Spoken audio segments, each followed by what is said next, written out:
பத்தி நான் கூப்பிட்டு நிறைய பேசிட்டு இருந்தேன். அப்ப அவர் நிறைய விஷயம் சொன்னாரு.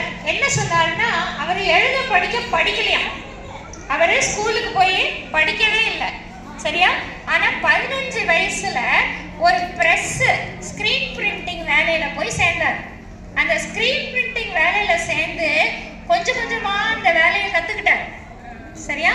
கொஞ்சம் கொஞ்சமா அந்த வேலையை கத்துக்கிட்டு கிட்டத்தட்ட ஒரு 12 வருஷம் அந்த வேலையை கத்துக்கிட்டதுக்கு அப்புறம் அவர் என்ன பண்ணாரு, சொந்தமா நம்ம வேலை ஆரம்பிக்கலாம் அப்படின்னு சொல்லிட்டு அவர் ஒரு கடை வச்சு வேலையை ஆரம்பிச்சு இப்போ அவர் கடையில 4 பேர் வேலை செய்யறாங்க, சரியா?